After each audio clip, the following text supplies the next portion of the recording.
E aí, fião? Curtindo um som aí? No carro mesmo, né? Tá ligado que a gente tem que fazer essas paradas dentro de carro. Parado porque o ômega gasta muito. E hoje nós vamos falar o seguinte, mano. Somos 8 bilhões. Tô de rolê na quebrada, de Paraty filmada. Como eu sei que aí o cara fala, tá escuro, então a gente coloca esse celularzinho aqui, ó, mano. Só pra fazer a iluminação aí, ó. Fecha a porta, apaga a luz.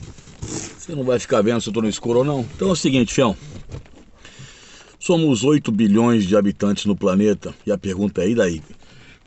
Segundo a revista, as revistas aí, jornais e etc. No dia 15 de novembro de 2022, a humanidade atingiu o seu 8º bilionésimo habitante. 8 bilhões. Então atingimos aí essa marca histórica. E o símbolo do 8º bilionésimo habitante é um nigeriano, um menino nigeriano, menino negro nigeriano, não é? Porque a Nigéria teve um grande crescimento populacional e ele provavelmente da zona rural com uma renda inferior a $1 por dia. Veja bem, isso é um símbolo, não é que o menino nasceu lá, meu filho. Vai pensar que o cara vai saber, é o guru cibernético, não é isso, é um símbolo. E aí o mundo, né, vem falando assim, o que fazer, né, até que ponto que nós vamos crescer a população. Rapidamente. Quando foi em 1798, o pastor anglicano Thomas Robert Malthus, ele lança um livro chamado Ensaios sobre os Princípios da População, tá ligado? Esse livro aí é onde ele fala a famosa frase, enquanto a população parece crescer numa progressão geométrica, razão 2 a cada 25 anos, os alimentos ou meios de subsistência parecem crescer numa PA a cada razão 2 a cada 25 anos. Ou seja, na realidade iria faltar alimentos, iria faltar meios de subsistência da população, e a população, por sua vez, poderia entrar em crises sociais, fome, e isso daria comoções sociais. Tá.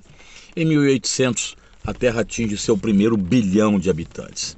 E aí a coisa vai realmente rápida. Em 1930 somos os 2 bilhões. Em 1960 atingimos o 3º bilhão de habitantes. Em 1974 atingimos 4 bilhões. Em 1987 atingimos 5 bilhões, em 1999, 6 bilhões, em 2011, 7 bilhões e agora em 2022, 8 bilhões. As projeções chegam a 2037, 9 bilhões e 2058, 10 bilhões. E segundo alguns, quando atingir a marca aí até 2080, de 2070, 2080, de 10 bilhões e 400 milhões, a população do planeta irá diminuir. Isso segundo as projeções, prognósticos aí dos demógrafos, que são os estudiosos da população. Atualmente, das 22 maiores economias do planeta, apenas 2 têm uma taxa de fecundidade que está acima da taxa de reposição. Temos vídeos aí onde falamos sobre taxa de fecundidade. Então a taxa de fecundidade, segundo a ONU, que é a taxa que nós temos aí para reposição, são 2,1 filhos por mulher. Lembrando que a África é o continente ainda com uma taxa elevadíssima de 4,7 filhos por mulher e deverá atingir em 2022 essa taxa de 2,1. A Ásia já com 2,5, mas aí temos os problemas. A Europa com 1,52, o Brasil com 1,65 filhos por mulher, os Estados Unidos com 1,64, o Japão com 1,34 e a China com 1,28. Taxas baixas de reposição significam o que, filhão? Significam o seguinte, mano. Significa que faltará mão de obra para reposição. E aí vai ter aquela parada de vinda de imigrantes, os caras tudo desesperados. Pô, imigrante de novo. Filho, causando aquele xenofobismo. Tá. Mas quais foram as causas, professor, que estão sendo responsáveis aí pela diminuição, pela redução, pela desaceleração do crescimento mundial? Filhão, isso é clássico. Primeiro, a redução das taxas de natalidade e fecundidade, devido a próprias revoluções, a própria conscientização, urbanização, industrialização, a mulher no mercado de trabalho, casamentos mais tardios, métodos contraceptivos que começaram na década de 1960. Isso é fácil, você deita na prova. Depois, o envelhecimento da população. A população vai envelhecendo, estamos ficando uma população mundial de cabelos brancos. Hoje, a expectativa de vida no mundo chega a mais ou menos 72,8 anos. E daqui a 2050 vai atingir 77,2 anos de expectativa de vida, muito rápido. No ano 2000 era 67,5. Então a velocidade muito grande da expectativa aumentando, isso realmente causa impacto, né? O grande número de idosos. O Brasil já tem 32 milhões de idosos, mais ou menos, e nós temos 35 milhões de crianças de 0 a 14 anos. E a tendência é que logo tenhamos muito mais idosos do que crianças. A taxa de envelhecimento do Brasil é muito rápida, para quem não sabe, né? Hoje no Brasil aí, a tendência, já sabemos disso, é a cada vez mais a redução da base da pirâmide etária.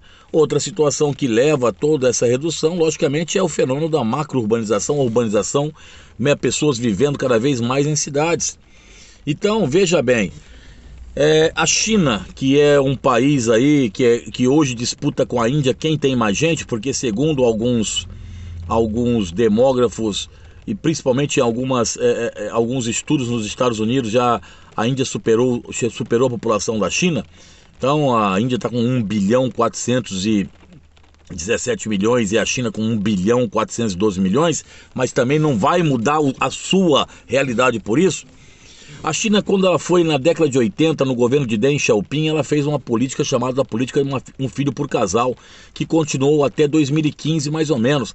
E com isso foram freados 400 milhões de nascimentos. Então a China teria muito mais gente do que tem hoje. Em 2015, Xi Jinping, faltando mão de obra na China, e a China está precisando de imigrantes, ele põe por terra essa política de um filho por casal. E você sabe que nessa política de um filho por casal, filhão, nós tivemos um problema sério de abortos, infanticídios, crianças que foram colocadas em orfanatos, principalmente meninas. A China fez muito infanticídio de meninas. E aí por isso que você tem um grande número de homens na China que ultrapassa o número de mulheres. Bom, então nós vimos aí toda essa parte aí e é a seguinte, como é que vai ficar esse mundo, professor?